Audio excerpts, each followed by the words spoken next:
Diriangén ruled over the fertile plains and volcanic highlands of what is now western Nicaragua at a moment when the world was beginning to fracture under foreign intrusion. He was a powerful leader of the Diriangén people, commanding authority not through brute force alone, but through intelligence, patience, and an acute understanding of human behavior. His territory was prosperous, supported by agriculture, trade networks, and well-organized communities that had thrived for generations. When Spanish forces under Gil González Dávila entered the region in 1523, they believed they were encountering another indigenous ruler who could be impressed, intimidated, or converted. What they did not realize was that Diriangén had already decided they would not leave his land unchallenged. The first meeting between Diriangén and the Spanish appeared on the surface to be Diriangén approached González Dávila with dignity and composure, accompanied by a modest retinue rather than an army. He listened carefully as the Spaniards spoke of their God, their king, and their supposed authority over distant lands they had never seen before. He observed their armor, their horses, their weapons, and their body language. He noted their confidence, their assumptions of superiority, and their expectation of submission. When they demanded tribute, Diriangén did not react with anger. Instead, he offered gifts, food, and gold, enough to satisfy their greed but not enough to weaken his own people. To the Spaniards, this appeared to be a success. They believed they had secured loyalty through ceremony and intimidation. In reality, Diriangén was buying time. Before leaving the Spaniards, Diriangén delivered a message that was both courteous and ominous. He told González Dávila that he would return in several days with more people to properly receive them. The Spaniards interpreted this as an act of respect, perhaps even submission. Confident in their perceived dominance, they made camp and waited. During those days, Diriangén moved with extraordinary speed.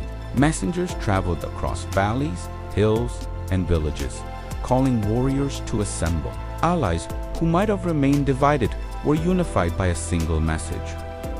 The foreigners intended to take their land, their people, and their future. Diriangén did not rely on fear alone. He appealed to memory, reminding neighboring communities of earlier encounters with slavers and raiders, of people taken away and never returned. By the time the Spaniards relaxed into their encampment, Diriangén had assembled an army numbering in the thousands. When he returned, the illusion of peace shattered instantly. Instead of a diplomatic delegation, Diriangén appeared at the head of a massive force of warriors armed with spears, bows, clubs, and shields. Dust rose from the earth as the army advanced, and the sound of drums echoed across the plain. The Spaniards, stunned by the sudden shift, scrambled to form defensive lines. Horses reared, soldiers shouted orders, and the camp descended into chaos. Diriangén had chosen the battlefield carefully, striking where the terrain limited cavalry movement and prevented the Spanish from fully exploiting their weapons. The attack was swift, coordinated, and relentless. What followed was one of the earliest large-scale indigenous offensives against Spanish invaders in Central America. Diriangén's warriors surged forward in waves, overwhelming Spanish positions and forcing González Dávila's men into a desperate fight for survival. Although Spanish armor and swords inflicted heavy casualties, the sheer number of attackers and their determination neutralized much of the technological advantage. Arrows darkened the sky, spears struck horses, and warriors closed in from multiple directions. The Spaniards had expected compliance. Instead, they faced annihilation. González Dávila barely escaped with his life. His forces were battered, exhausted, and shaken. The Spanish retreat from Diriangén's territory was hurried and humiliating, leaving behind supplies wounded men, and the illusion of easy conquest. Although the Spaniards would eventually return to the region with greater force, Diriangén ambush shattered the myth of Spanish invincibility at a crucial early stage of colonization. His attack demonstrated that indigenous leaders were capable of large-scale coordination, strategic deception, and decisive military action. It also sent a clear message to neighboring peoples. Resistance was possible. Diriangén did not pursue the Spaniards beyond his territory. Like Quibian before him, his goal was defense, not empire. He had forced the invaders to withdraw, preserved his people's autonomy, and bought valuable time in an era when time itself was a weapon. His leadership revealed a deep understanding of psychology as well as warfare.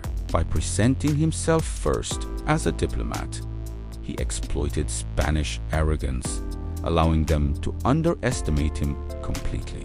By striking suddenly and decisively, he ensured that the shock of defeat would linger long after the battle ended. Spanish chroniclers later attempted to downplay the encounter, framing it as a temporary setback rather than a strategic failure. Yet their own writings betray fear and frustration. They describe the size of Diriangén's army, the intensity of the attack, and the narrowness of their escape. For indigenous communities across the region, the story spread quickly. Diriangén became a symbol of cunning leadership, a reminder that foreign power could be resisted through unity and planning rather than reckless confrontation. Although Diriangén's ultimate fate is unclear, his legacy endured long after Spanish conquest reshaped the region. His name became synonymous with resistance in Nicaraguan history, representing a moment when indigenous sovereignty was defended with intelligence rather than submission. Modern Nicaragua remembers Diriangén not as a defeated ruler, but as a strategist who outwitted an empire at the very beginning of its expansion. Diriangén's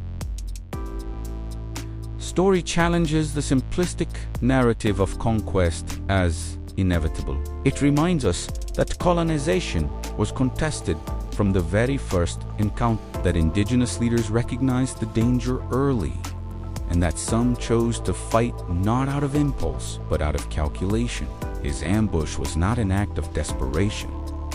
It was a deliberate, disciplined response to invasion. In that moment, Diriangén transformed diplomacy into a weapon and patience into victory. Today, Diriangén stands as one of the earliest examples of indigenous military resistance in the Americas. A leader who understood that survival sometimes required deception, unity, and decisive force. His actions echo across centuries as a lesson in leadership under existential threat. He did not wait for conquest to become inevitable. He struck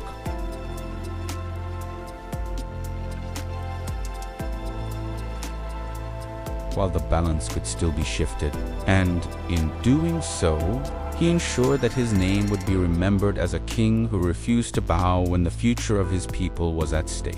Follow for more history they never taught us in school.